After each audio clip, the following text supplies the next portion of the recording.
This is music. This is 1, 2, 5.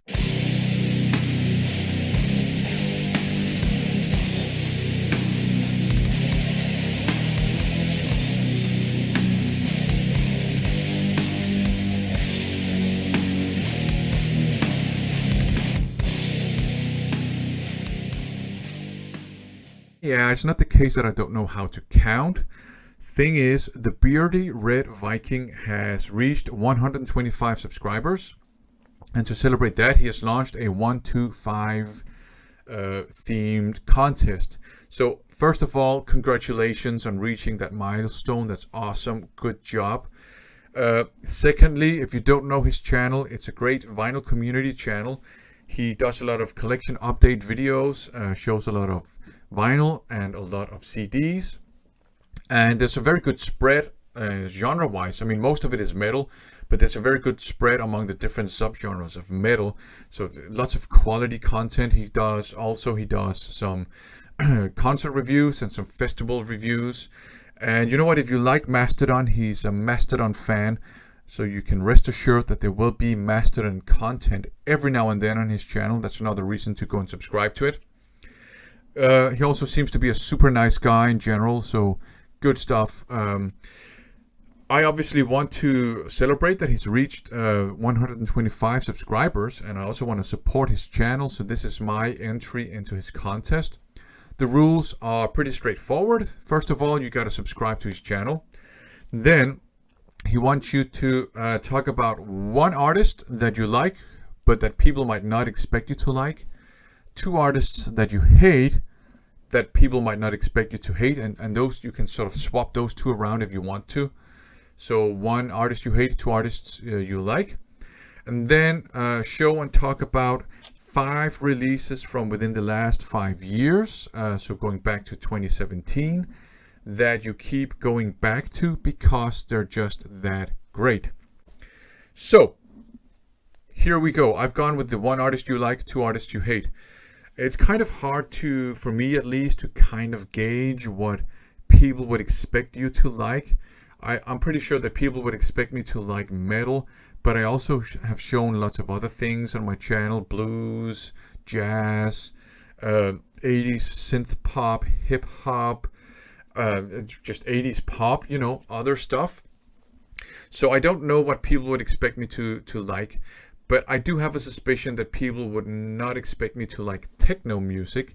And that will be correct to some extent, because I hate Euro trash, house, techno, stuff.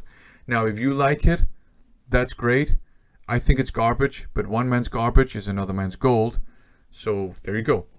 But I actually really like this techno band here, Sortenmuld, a Danish techno band from the late 90s, early 2000s. And what I really like about this band is that, yeah, it's techno, it's electronica, but they do techno renditions of traditional Danish folk music. And here's what I really like about it. First of all, they are very, very respectful to the source material that they cover, which I appreciate. Secondly, they managed to capture and encapsulate the melancholy that characterizes a lot of Scandinavian folk music. And thirdly, all of this just makes it artistically very valid, and I just enjoy listening to these 2 releases. I gotta get my hands on more stuff by Sortenmuld for sure. Also, the name Sortenmuld, that sounds a bit black metal-y, doesn't it? It could be a Norwegian or Danish black metal band. And Sortenmuld actually managed to sort of capture the same kind of vibe that a lot of Scandinavian black metal has, and that's probably because they draw on the same musical tradition. But yeah, who would have thought some techno music that I love? Okay, 2 artists that I hate, and actually I don't hate these artists. They just don't do it for me, and people would probably expect me to like him. And this will make me super unpopular in the metal community. People will demand that I hand in my badge, I think.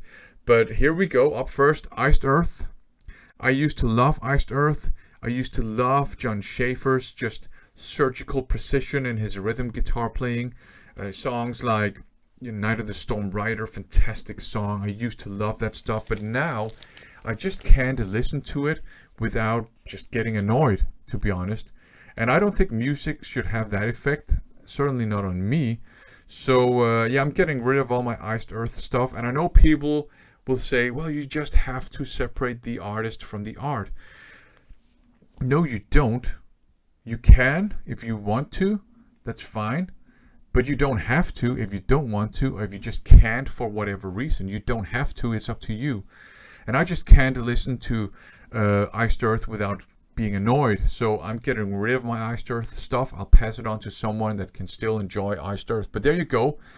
I think people would expect me to like Iced Earth, because I used to like Iced Earth. Up next, might be even worse, Manowar.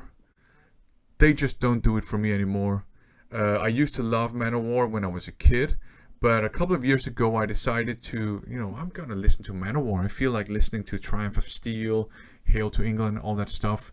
I listened to it and it just didn't do it for me. I thought, this doesn't rock my world anymore. It's kind of silly. I'm fine with stuff that's silly, to be honest, but in this case it just didn't do it for me anymore. So yeah, I did already get rid of my Manowar stuff, because there's no use, that I sit on stuff I don't listen to and I don't enjoy anymore. So that's been passed on. So there you go. Yeah, I know I'm a wimp. I'm a poser. I should leave the hall, and I should, hand in my badge as I leave the hall. Whatever. Okay, so 5 albums from the last 5 years that I keep going back to because they're just that great. Up first, I think people would expect this. Cold Soul Embrace by Enchantment. Fantastic Death Doom album. They capture the spirit and the sound of 90s Death Doom, but it's still kind of updated, so it doesn't sound out of date. It's just great. Multiple layers of harmonies, fantastic, guttural vocals, and very unique vocals too. I really love the production. It has a warm sound, but the music itself is melancholic and dark.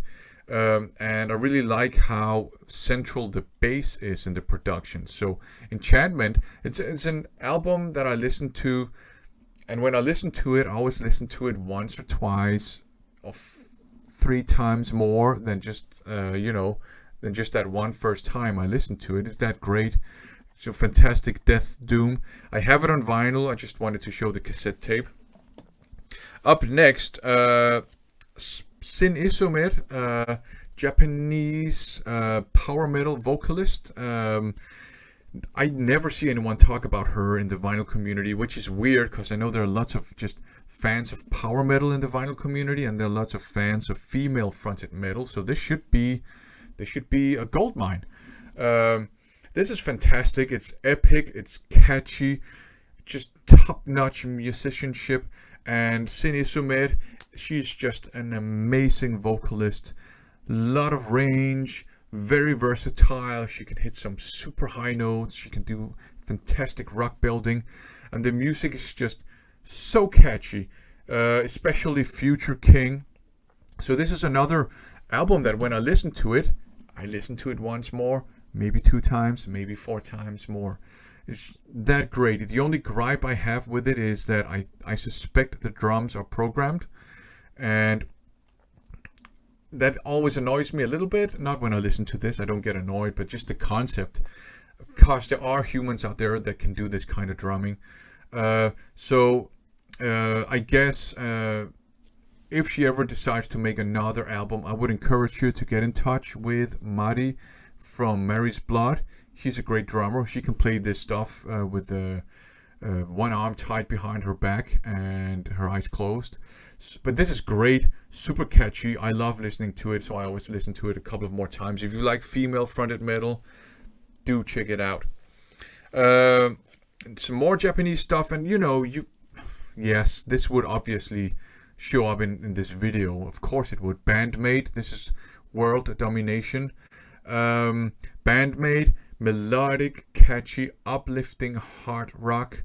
This one is from 2018.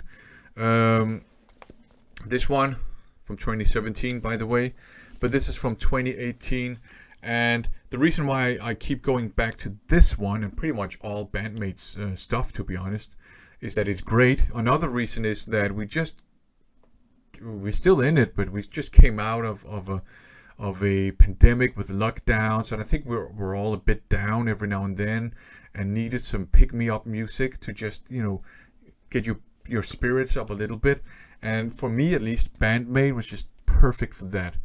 It's uplifting, it's fun, it's sing-along friendly, and it's just fantastic musicianship as well. And I do like Unseen World more than this album, but Unseen World came out in 2021. This one was out in 2018, so obviously I've gone back to this one more times.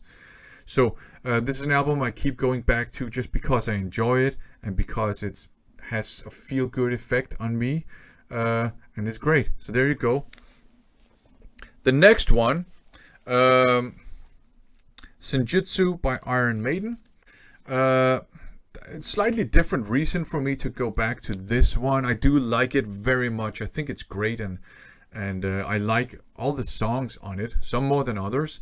But the reason why I keep going back to this one is that it's so long that whenever I listen to it in smaller portions. So technically, I spend maybe 2 or 3, sometimes 4 listening sections or sessions just to listen to it from beginning to end. So technically, whenever I listen to it, I keep going back to it, but I really like it.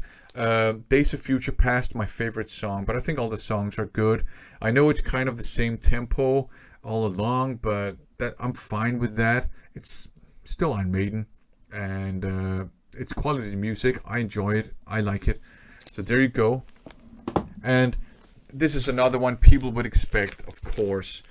Here you have it, Consecration, Sinus, another fantastic death doom release. This is crushingly heavy, amazing vocals, fantastic riffage, super oppressive, but every now and then goes a bit up tempo into some almost Bolt Thrower inspired death doom. So another album that I just, whenever I listen to it once more, maybe 2 times, maybe 4 times. So yeah, just to recap, The Bald Beauties of Blackpool, Sin Isomer, Band-Maid, Iron Maiden, and the Sexy Beard Squad. So there you go. That's my 1, 2, 5. Again, congratulations to the BeardyRedViking. Quality content. Good job. Go and check out his channel. There you go. Thanks for watching.